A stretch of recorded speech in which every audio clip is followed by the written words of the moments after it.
I got it first for you guys. I just got kicked out of the Home Depot. The Home Depot. The very store that I dropped thousands and thousands and thousands and thousands of dollars in a week. Buckle up, guys. Today we're diving into one of the most bizarre courtroom starts you've ever seen. From the second this woman opens her mouth, it's all grand rising and pseudo-legal nonsense. She's not here for justice. She's here for a spiritual awakening. Except the court is not her yoga studio. Watch how the judge tries to rein her in, but she keeps slipping into delusion. Sovereign citizen logic is like arguing with a foghorn.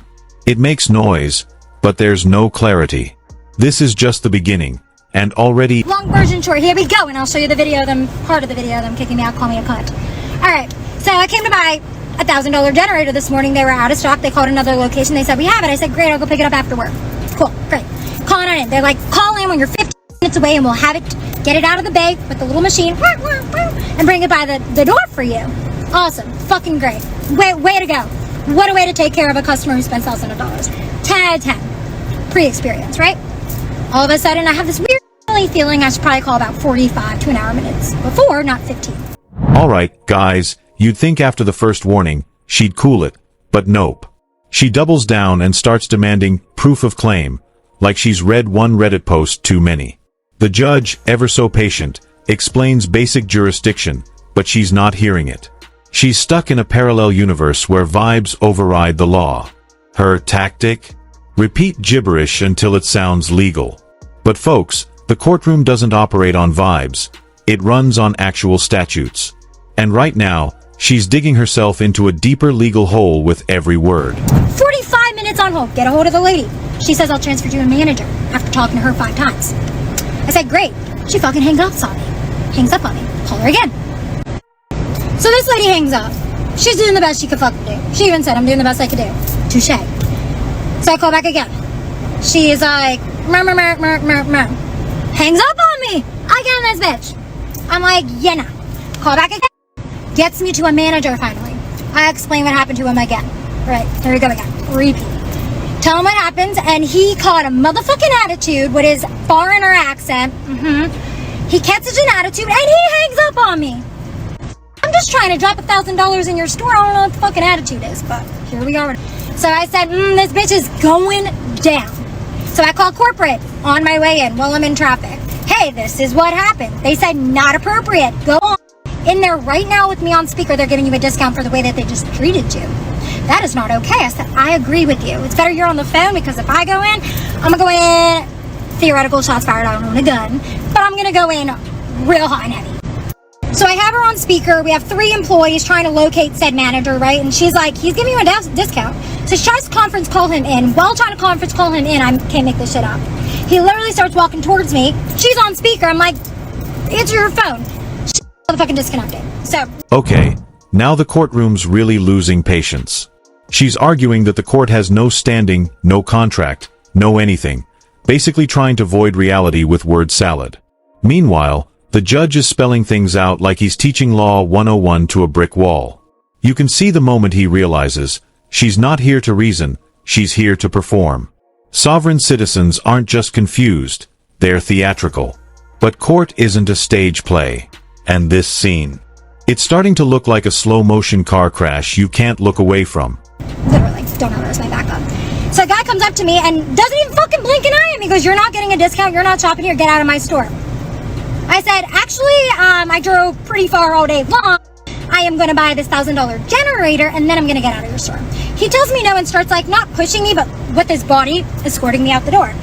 And I was like, no. I got a 2-hour drive back. You're going to give me this generator. I spend thousands of dollars here, and customer service said you're also going to give me a discount. I'm not even selling anything to you, get out of my store. Came at me with a real big attitude, escorting me out, making a motherfucking scene. There's people staring everywhere. And I'm like, so he's pushing me out the door. He ain't about it. I said, I'm not leaving. Call the cops. I've done nothing wrong. I'm trying to buy something. And he's like, I'm not discounting anything. I'm not selling you anything. Get out of my store. Like pushing me out. Like walking me out. Not touching me, but like pushing me basically out. And then I turn around and you're going to be rude. Go back to your country. Go back to your country. Here we go again. The same question, the same nonsense. The judge asks if she understands. And instead of answering, she spirals into a rant about being a living woman. She's not here to answer questions. She's here to question reality. Watching this is like watching someone argue with gravity. It's not going to change the outcome. Her refusal to answer is not just annoying, it's legally dangerous. She thinks she's in control, but the only thing she's controlling is how fast this hearing falls apart. That was it. And I mean this sincerely. For all the people in the back, if you ain't gonna fucking respect Americans, go back to your country. Respect is earned, not given. Don't be fucking rude and work in customer service, for one. So I turn around, I say go back to your motherfucking country and learn some fucking manners before you come here. Whatever the fuck I said, spitfire, as always, you know how I do. That was fucking it. Back in New York, the word fag is not really, like, offensive. But I understand we live in a day and age and everybody's not from New York City and everything is sensitive to everybody who's not from New York City. So the gay guy got really offended when I said for him to go back to his country.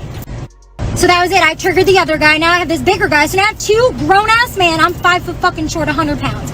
Two grown-ass men. I deal with PTSD. I've been raped, sexually assaulted, and went through domestic violence and abuse from... You'd think the judge's patience would have worn out by now, but he's still trying. He breaks it down to the simplest level. Yet she keeps pretending she's above the court, the law, and even her own case. When she says, "I do not consent," the courtroom collectively sighs.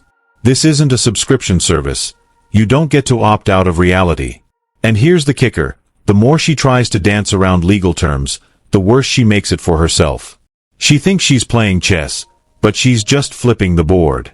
Part 6. Can we actually be of assistance? Yeah, I'll tell you how. Go break his fucking abs. Go break his fucking teeth. They're already a little fucked up. Let's make them a little more fucked up. He was always jealous that I never had braces. He was always jealous that I was more intelligent than him. I shot a bullseye before I met you. I played with a lot of guns. I studied guns and forensics. Paid for. So, if in the next 24 hours I don't hear from one of these great relatives and greatest best friends in the world, like, oh my god, we want to actually help you. Shopping and like spending all your money on things you don't need. But like maybe you guys would feel bad for me and I can use that money and hire a bounty hunter. And then we'll put a fucking bounty on his head. But I still think it's way more fun if I just go get him himself. What a bitch. I have two motherfucking grown-ass men in my face now yelling at me. Straight up yelling at me. You're the manager. You shouldn't even say motherfucking Pete. Customers are always right, even though sometimes we're not. Customers are always right. Customer service 101. And now it gets surreal. She's not just rejecting the court's authority, she's rejecting her own name. "That's not me," she says, as if a traffic ticket was a case of mistaken identity. This is sovereign citizen cosplay at its peak. The judge tries to reel her back with facts, but facts don't matter when your whole defense is fantasy. She's turning the courtroom into a circus, one delusion at a time. What's scary is she genuinely believes this is working. Meanwhile, everyone else is watching it. Now he goes, "Get the fuck out of here, you cunt!" I'm like, oh no, he did not me a motherfucking cunt. And I was like, "Did you just call me a cunt?" He goes, "You fucking heard me," and now he's pushing me out the door. "Get out of here, you fucking cunt! Go back to your country! Yeah? You ignorant! Go back! Yeah, you this, you fucking cunt!" Yelling, screaming at me. So I finally pull out my phone. I'll show you the end of it. Here's the video. Been on the phone in the parking lot still with customer service complaining because that's not how we treat customers. So Mr. Hansen and Jamie are gonna lose their job today. This is what happens when we fuck with a man. Now we reach the part where fantasy meets reality, and the judge has had enough. He shifts from polite correction to stern consequences. She's told point blank that failing to engage means forfeiting rights. But she doesn't budge. This is where the legal system shows its limits against sheer delusion. It's no longer funny, it's frustrating. She's not just wasting time, she's risking contempt, jail, and her entire case. But sovereign logic says, if you don't believe in court, court can't hurt you. Spoiler alert, it can. I just noticed the writing on the screen. She refers to men as the male race. Yeah, that actually happened. Leave, man. He's being rude. You're being No, rude. I'm not being rude. You need to leave. I'm buying No, you're not any more customer. You need to leave. Oh, I'm not a customer? You're not So then I customer want my in this store. thousands of dollars I spend here back every day. No, leave. Leave. You need So to then give me my thousands of dollars. Give me my thousands of dollars. No, leave. Give me my thousands of dollars back. Leave. Then give me my $50 back. Out. Cool, you're getting fired. Bye. Fired. Cool. Fired. Fired. Things go from delusional to dangerous. The judge warns her of contempt, and her response? More philosophical nonsense. I stand on the land, she says, like she's in a frontier movie. But this isn't 1800, it's a modern courtroom. She's now walking the tightrope between bizarre and belligerent. And when she starts to question the very existence of the legal system, you can almost hear the collective facepalm from the courtroom. This isn't a protest, it's a breakdown of basic I'll make this shit up. Look at this sign. Aussie clean after being called a cunt at Home Depot by immigrants. The fuck? Alright, update. Went to a different Home Depot. One on the military base. Treated me like a princess, so that is not how you should be treated. 2130 to 2400 hours 10. The judge tries again, giving her one last chance to engage properly. But instead, she drifts further into the rabbit hole, quoting pseudolaw and rejecting the court's jurisdiction like it's a social media debate. It's wild how far down the sovereign path some people go. She's not just misunderstanding the system, she's actively dismantling her own legal defense. You almost feel bad, until she starts disrespecting everyone else's time and resources. Sovereign citizens don't just It's already at district manager. That was quick. Manager already called me, spoke to her on the phone. Over the video, it's already at the district manager. Turns out that location is full of a bunch of sketchy ass shit. They've already been in transition. They're already kind of under watch, and the manager over here just said, I just lit the motherfucking fire over there. Looks like Hanson and Jimmy had fired and a bunch of other people. Oh wow, man, Now the courtroom tension is electric. Everyone's waiting for the inevitable. Contempt, custody, collapse. And yet, she's still arguing semantics, as if she's going to win on technicalities. The judge is done playing along.